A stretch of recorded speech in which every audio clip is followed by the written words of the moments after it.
આજની ધર્મકથા. પ્રણામ. મુનિરાજ ભદ્રંકર વિજયજી મહારાજ એમના જીવનના વિચારો એ જ એમની ખરેખર ઉપાસના, એમની સાધના અને એમનું ચરિત્ર છે. આપણે અત્યાર સુધી ઘણા બધા મહાપુરુષોના જીવન જોયા. દરેક મહાપુરુષની એક આગવી છટા, એક આગવું સૌંદર્ય હોય છે એમના ચરિત્રનું.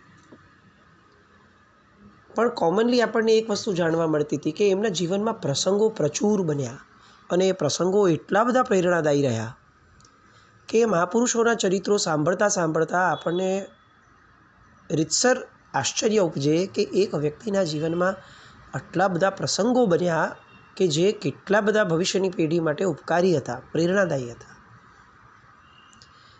એટલે કેટલાકના જીવન એવા હોય કે જેમના પ્રસંગો પ્રેરણાદાયી હોય, પણ આ એક અવનવું જીવન છે કે જેમના વિચારો પ્રેરણાદાયી છે. એઝ એન્ડ વેન જે ચાતુર્માસમાં અથવા જે શેષકાળના સમયમાં એમને જે થિયરીઝ પ્રગટી, એ એક થિયરીઝ કદાચ એમ કહી શકાય કે અખૂટ ખજાનો હતો.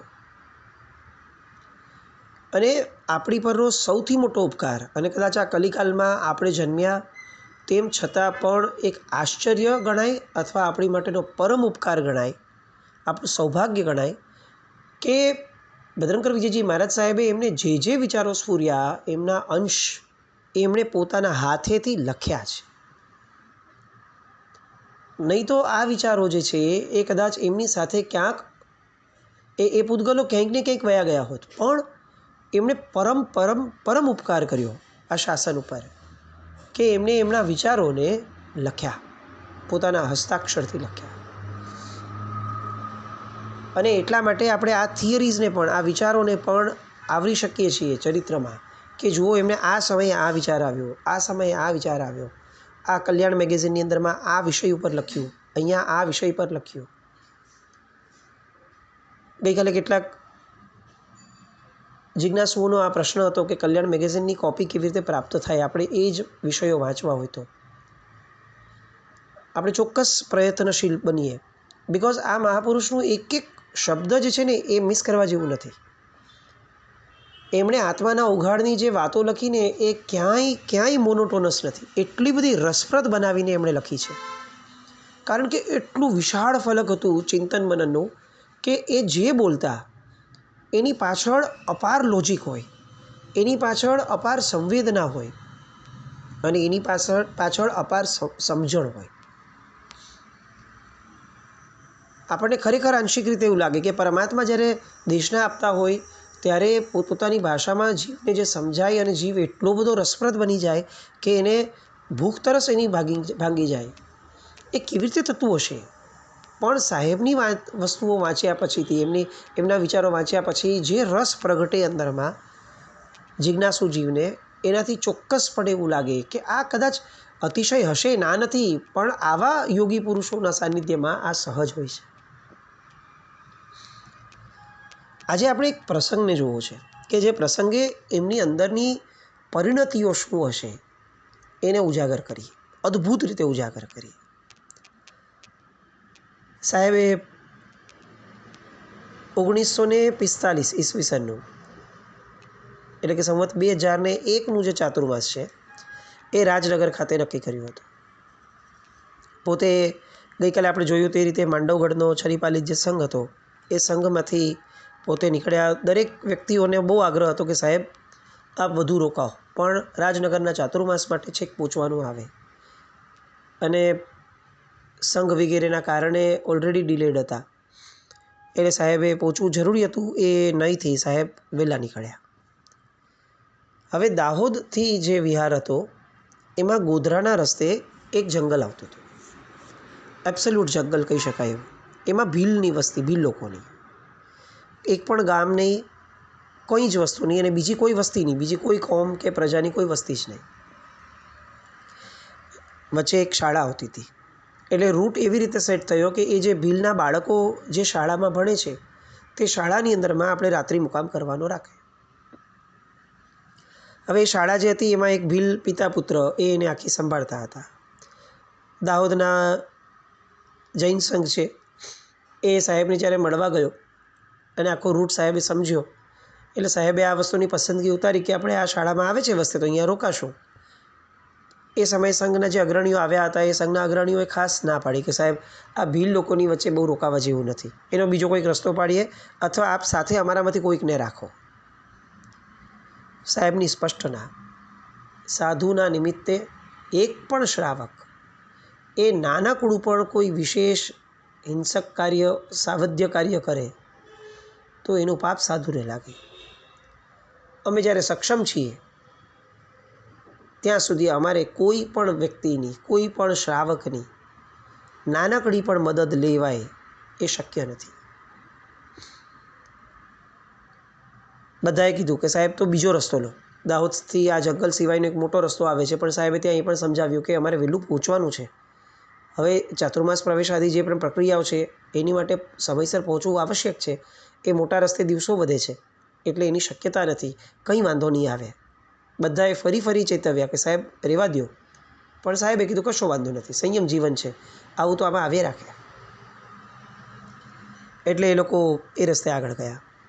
થરથરતા શિયાળાની સાંજ, સામે શાળા દેખાય, 5 મહાત્માઓ હતા.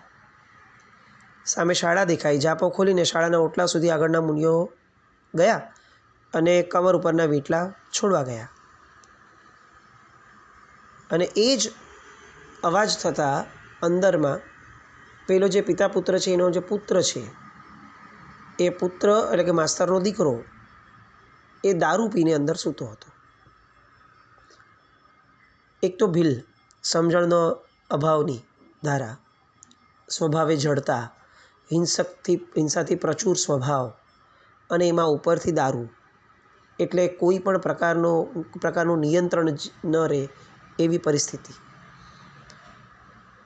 કંઈ પણ સાંભળ્યું જોયું નહીં, દારૂના નશામાં આંખ ખુલી, ડિસ્ટર્બ થયો એટલે ગુસ્સો આવ્યો. જોયું તો કેટલાક આવા સાધુડાઓ છે જેને હાર્ડલી ક્યારે જોયા હશે, અને મગજની નસ ફાટી, અજાણ્યા વ્યક્તિઓ છે, ચોર છે એવું સમજી અને સીધી લાકડી હાથમાં લીધી. અને સૌથી પહેલાં જે મુનિરાજ ભદ્રંકર વિજયજી મહારાજ સાહેબ એ ઊંધા ઊભા હતા, એ ઉપધી છોડવામાં વ્યસ્ત હતા. કોઈને ખબર બી ન હતી કે આવું કંઈક અંદરથી કોઈ વ્યક્તિ સૂતું છે જે બહાર આવે છે. દરેક વ્યક્તિ પોતપોતાની પ્રક્રિયાઓને ઝીણાપૂર્વક કરવાની અંદરમાં મગ્ન હતા. અને એવામાં અચાનક પાછળથી ભદ્રંકર વિજયજી મહારાજ સાહેબના વાંસા ઉપર, હાથ ઉપર, પગ ઉપર 5, 6, 8 લાકડીઓના ઘા ધડ મારી દીધા. ભીલ માણસ, ડાંગ જેવી લાકડી, અને એ જ્યારે દારૂના નશામાં મારે ત્યારે એનો ફોર્સ કેવો હોય ને એ આપણી કલ્પનાથી આપણે સમજી શકીએ. અને સાવ અચાનક સાંજનો સમય, શિયાળાનો સમય, અને પાછળથી કોઈ સાવ અચાનક ઘા કરે ત્યારે એ ઘા કેવા સૂળ ઉપજાવતા હોય એ પણ આપણે કલ્પના કરી શકીએ. કુંદકુંદ વિજયજી મહારાજ સાહેબ, તરત એમનું ધ્યાન ગયું કે આ તો સાહેબને મારે છે ગુરુદેવને, એટલે તરત પોતાની બધી ઉપધી પડતી મૂકીને સીધા વચ્ચે ગયા. હવે ઓલાને રોકવો તો શક્ય ન હતો, કારણ કે આવો અલમસ્ત માણસ, કોણ એને રોકી શકે? પણ ગુરુદેવને બચાવવા માટે પોતે ગુરુદેવની જગ્યાએ આવીને ઊભા રહી ગયા. પેલા દારૂડિયાની લાકડી અને ગુરુદેવ આ બેની વચ્ચે આ કુંદકુંદ વિજયજી મહારાજ સાહેબ સીધા સફળ આવી અને પોતે ઊભા રહી ગયા. એ જેવા આડા થયા એવા તરત જ લાકડી ફરીથી એમના હાથ ઉપર વાગી અને જમણા હાથની ટચલી આંગળી જે છે એનું જે ટેરવું હોય એનું આખું ને આખું હાડકું બહાર આવી ગયું. હવે બીજા સાધુ ભગવંતો પહોંચ્યા, બધા હેપતાઈ ગયા હતા, શું કરવું એ ખબર ન પડે. વિકટ પરિસ્થિતિ હતી, મૂંઝારો થવા લાગ્યો હતો. પન્યાસજી મહારાજ એટલે કે એ સમયના મુનિરાજ ભદ્રંકર વિજયજી મહારાજ સાહેબ પોતાના ગુરુ છે, એ ધડ લાકડીઓ ખાય છે. વચ્ચે જે મહાત્મા પડ્યા છે એ મહાત્માને પણ હાડકું તૂટી જાય છે, દેખાય છે આંગળીના ટેરવાઓમાંથી લોહી નીકળે છે, સોડ ઉપડી છે. એટલે બધા જ મહાત્માઓને એ સમયે કંઈ સૂઝ્યું નહીં કે અત્યારે કોને બોલાવવા, ચીસો પાડીને પણ શું અર્થ છે જંગલમાં. બધાએ જોરથી નૌકાર ગણવાનું શરૂ થયું. પરિસ્થિતિમાં શું વળાક આવશે ખબર નથી. અહીંયા આ વનવગડામાં અચાનક આ માણસને કોણ સમજાવે? પણ ભદ્રંકર વિજયજી મહારાજ સાહેબના સંસ્કાર, ગમે તેવી પરિસ્થિતિમાં સીધો નૌકાર ગણવાનું શરૂ કરો. અને એ સંસ્કાર ત્યાં એમને યાદ આવ્યો. સમજાવવાનો પ્રયત્ન કરવાનું પણ નિષ્ફળ હતું, કારણ કે આ માણસ કંઈ સાંભળવા તૈયાર નહોતો. બસ બોલી રાખતો હતો, અપશબ્દો બોલી રાખે ને મારી રાખે. 1 નૌકાર અને 2 નૌકાર હજી પૂરા થાય એ પહેલાં તો પેલો માસ્તર જે છે એનો પિતા એ ત્યાં આવી પહોંચ્યો.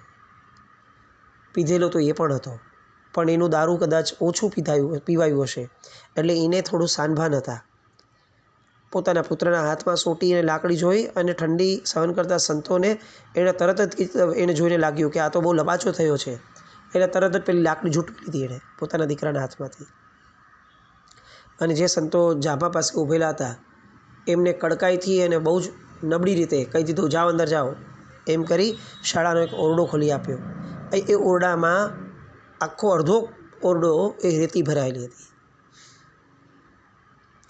આ ભીલ જે છે કેટલેક અંશે આવા સાધુ સાધ્વીજી ભગવંતોના આચારોથી કદાચ થોડો ઘણો ખ્યાલમાં હશે એને, એટલે એણે તરત કહી દીધું એકદમ નબળી રીતે કે જો સાધુડાઓ, અહીંયા પાથરણો પાથરીને સૂઈ જજો, પણ ખબરદાર છે જો આ ઓરડામાં કોઈએ પેશાબ કર્યો છે તો હાડકાં ખોખરા કરી નાખીશ. અને એકદમ નબળી રીતે એ આવું બોલી અને જતો હતો. અને ત્યાં એક મહાત્માએ દાહોદના જે ટ્રસ્ટીઓ હતા કે જેમણે આ પત્ર આપવા કહ્યું હતું કે તમે ત્યાં જાઓ તો આ માસ્તરને કે એના પુત્રને આ પત્ર આપજો અને આ પત્ર વંચાવજો. એ પત્ર એમણે એ માસ્તરના હાથમાં આપ્યો. હવે તો આ પત્ર વાંચીને તો થયું કે હવે મારું આવી બનશે, કારણ કે આખી સંસ્થા ચલાવનાર આ દાહોદના ટ્રસ્ટીઓ છે. અત્યાર સુધી એના દીકરાએ એક ક્ષણનો પણ વિલંબ ના આપ્યો કે જેના કારણે આવું કહી શકાય કે ભાઈ જુઓ, આ અમે દાહોદના ટ્રસ્ટીઓએ અમને જણાવ્યું છે કે અહીંયા રોકાજો. એટલે હવે પેલા પિતાની તો હાલત ખરાબ. એને આંખે તમર આવવા લાગ્યા કે આ તો હવે આપણી નોકરી ગઈ, અને આવી રીતે માર્યું છે, દેખાય છે, આ હાડકાં ખોખરા થઈ ગયા છે. ચાલવાના તો બહુ દૂરની વસ્તુ છે, હવે આ લોકો સૂશે કેવી રીતે એ પણ સમજાતું નથી. એવી રીતે માર્યો છે. એ પગે પડ્યો, માફી માંગી અને ઘણી બધી રીતે બોલવા લાગ્યો કે અમને માફ કરો, આ મારો દીકરો ગાંડો છે, આ છે, તે છે, દારૂડિયો છે. એક પણ શબ્દ આ 5 મુનિ ભગવંતોમાંથી એક પણ મહાત્મા એક શબ્દ ન બોલ્યા. આપણે હોત તો શું થાત? લોહી ઉકળી જાત, કેટલો વિરોધ થાત. ત્યારે એમ થોડી ચાલે, આવી રીતે અમારા ગુરુ મહારાજને આવી રીતે માર્યું છે, એક તો અહીંયા હવે કોઈ ટ્રીટમેન્ટ મળવાની શક્યતા નહીં, આ નહીં, તે નહીં. થાય કે નહીં? કદાચ ફરિયાદ સ્વરૂપે ન થાય તો ગુરુ ભક્તિ સ્વરૂપે તો થવું જ જોઈએ ને, કે એમ થોડી ચાલે તમે માફી માગવા મારતાથી પતી જવાનું છે. અને તેમ છતાં એક પણ શબ્દ નહીં. ક્યાંય બજરંગકર વિજયજી મહારાજ સાહેબે કહેવું ન પડ્યું કે ભાઈ રહેવા દો ને, આપણે કેમ આવું કરવું છે. સહજ સમજણમાં દરેકે દરેક મહાત્મા.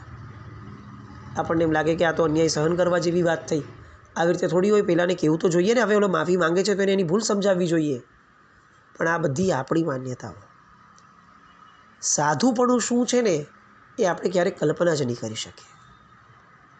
આપણે ચરિત્રોમાં આવું બધું સાંભળ્યું છે કે ભાઈ માથે આ કોલસા મૂક્યા અને છતાં પણ મુનિ કાંઈ ન બોલ્યા, ચામડી ઉતારતા હતા અને મુનિ કંઈ ન બોલ્યા.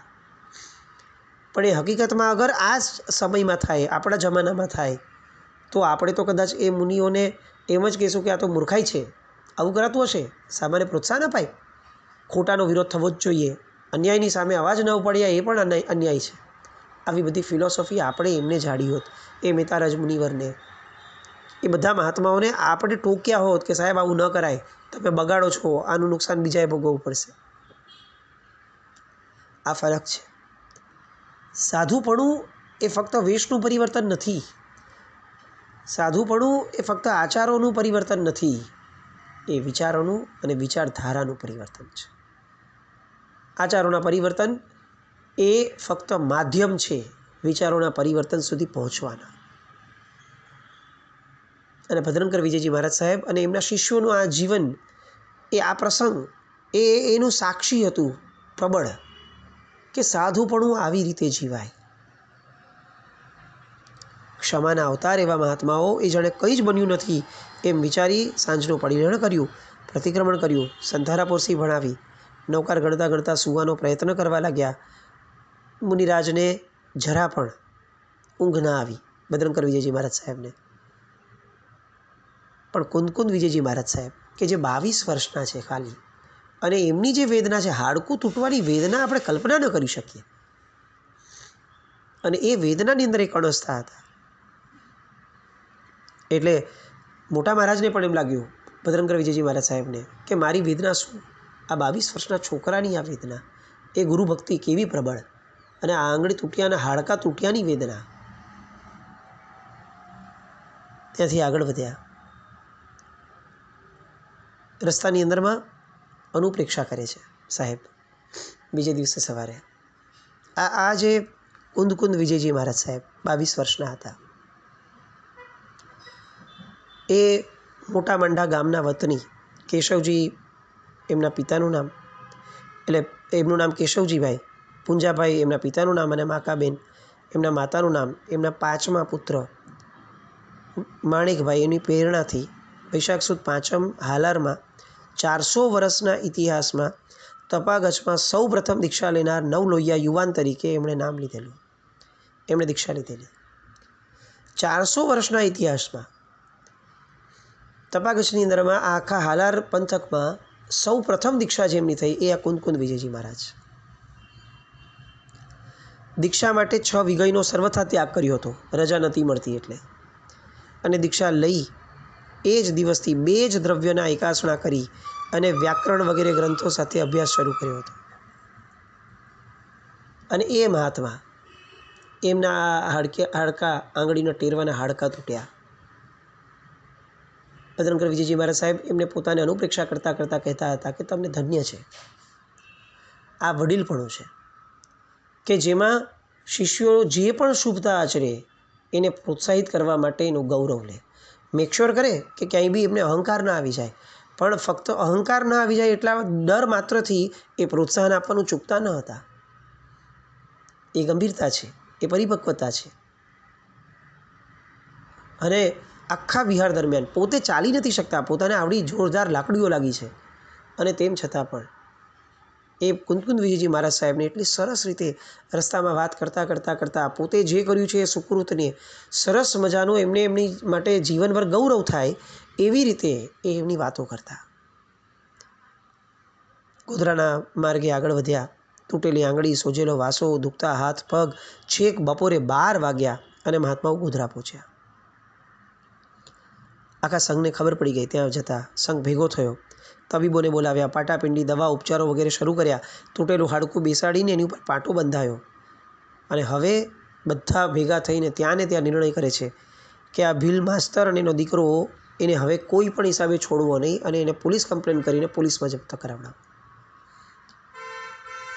જેમની સારવાર ચાલે છે એવા ભદ્રંકર વિજયજી મહારાજ સાહેબ ત્યાંથી જોરથી બોલ્યા. જેમણે માર ખાતી વખતે મૌન રાખ્યો, માર ખાધા પછી મૌન રાખ્યું, એ હવે જોરથી બોલે છે અને ચોખ્ખી ના પાડી દે છે કે આમાં એમનો વાંક જ નથી. અમે રજા લીધા વિના ઝાંપામાં ગયા હતા, એ અમારી ભૂલ છે. સાધુનો આચાર અમારાથી ચૂકાયો છે, એટલે બધો વાંક અમારો છે. કોઈએ એમની માટે એક પણ અપશબ્દ બોલવો નહીં. કયું ચારિત્ર, કેવું ચારિત્ર! આપણને ઘણી બધી વાર છે ને, બહુ જ આચાર સંપન્ન મહાત્માઓ હોય, એકદમ ચુસ્ત રીતે પાડતા હોય તો આપણને એટલો બધો આહલાદ થાય, કેટલું ગૌરવ થાય છે. આ દૃષ્ટિને હજી વિકસાવવાની જરૂર છે. અને કેટલાક વિચાર સંપન્ન મહાત્માઓ, એમના પ્રત્યે પણ દૃષ્ટિ કરવાની જરૂર છે. એ આચારમાં તો એમના શ્રેષ્ઠતમ સ્વરૂપે હોય જ, પણ એ આચારની પાછળનું જે રનિંગ ફોર્સ છે, એવો વિચાર, એના પ્રત્યે આપણું બહુમાન, આવી વિચાર સંપન્નતા પ્રત્યે આપણું બહુમાન જ્યાં સુધી નહીં પ્રગટે ત્યાં સુધી આપણે વિચાર સંપન્ન બનવાની દિશામાં ડગલું પણ નહીં માંડી શકીએ. ગોધરાના સંઘને એમણે સમજાવી દીધું કે કોઈ પણ કાળે એક પણ શબ્દ કોઈએ બોલવાનો નથી. સાહેબની આમન્યા એટલે ગોધરાનો સંઘ કાંઈ ના બોલ્યો, પણ આ સમાચાર ધીરે ધીરે પહોંચ્યા અમદાવાદ, રાજનગર, જે સંઘમાં ચાતુર્માસ થવાનું હતું, ને એમણે તો કોઈ કાળે પણ હવે આ માસ્તરને ન છોડવાનો સંકલ્પ કર્યો સંઘના લોકોએ. અને બધા જ લોકો તાત્કાલિક ગોધરા પહોંચ્યા રાજનગરથી. જેમને ત્યાં ચાતુર્માસ હોય એ સંઘો કેવા હોય, સાધુ ભગવંત ચાતુર્માસ કરીને કેવો ઉપકાર કરે છે અને એની સંવેદના કેવી હોય, એ આપણને આ દ્રષ્ટાંતો પરથી સમજાય છે. તરત જ રાજનગરથી બધા ટ્રસ્ટીઓ વ્યક્તિઓ ઘણા બધા આવ્યા. પાટાપિંડી અસ્વસ્થ બધું જોયું અને રોષે ભરાયા. કાયદાકીય પગલાં લેવા માટે વકીલ લઈને આવ્યા છે સાથે પોતે. અને મુનિરાજ ભદ્રંકર વિજયજી મહારાજ સાહેબ બેધડકપણે કહી દે છે કે એ લોકો ઉપર જે કરવાનું વિચારતા હો, જે એક્શન લેવાનું વિચારતા હો, એ એક્શન સૌથી પહેલાં અમારા ઉપર લો. કારણ કે દોષિત અમે છીએ, એ નથી. આચાર અમે અમારો તોડ્યો છે, એમણે નહીં. એ નિર્દોષ છે, એમની ઉપર એક પણ વસ્તુ તમે કરી તો તમારું રાજનગરનું ચાતુર્માસની ફેર વિચારણા મારે કરવી પડશે. કઈ ક્ષમા, કઈ પરાકાષ્ઠાઓ. સાંભળ્યું છે કે ક્ષમા એ વીરોનું ભૂષણ છે, પણ એ વીરત્વ કેવું હોય આ કાળમાં, સાવ આપણી નજીકના સમયમાં. સાહેબ એમને બધાને આ કમ્પ્લીટ આ વસ્તુમાંથી રાખ્યા. પણ એટલું ચોક્કસ થયું કે એ રૂજ આવતા સમય ખાસ્સો નીકળી ગયો. પણ આ આખા કાળ દરમિયાન એમની મનની સ્વસ્થતાને લેશ માત્ર પણ આંચ ના આવી. અધ્યાત્મ આ છે, સાધુપણું આ છે, મુનિપણું આ છે, નિર્ગ્રંથતા આ છે. ગાંઠ બાંધવાની હોય કોઈ પણ વ્યક્તિ હોય, અરે મને ભલે માર્યું, ગાંઠ બંધાય. ગાંઠ બાંધવો એટલે ભાવ વધારવો. આ થિયરીને આપણે પણ કંઈક અંશે આત્મસાત આપણા જીવનમાં કરીએ. આપણા રાગ અને દ્વેષ મોડા ન પડે ત્યાં સુધી આપણે કંઈ જ નથી કર્યું આવો વસવસો સતત આપણને ખૂંચતો રહે. એ આ ભદ્રંકર વિજયજી મહારાજ સાહેબના પ્રસંગ માટેની ખરી સ્મરણાંજલિ રહેશે. ભદ્રંકર વિજયજી મહારાજ સાહેબ એમની આવી અઢળક વાતો માણતા રહીએ. એમના વિચારો, એમની વિચાર સંપન્નતા, ભગવત સ્વરૂપે એને પૂજતા રહીએ. અને આવી વાધારા માટે ફરીથી આવતીકાલે મળીએ. જીન આજ્ઞા વિરુદ્ધ કંઈ પણ બોલાય તો મિચ્છામિ દુક્કડમ. જૈનમ જય અતિશાસન.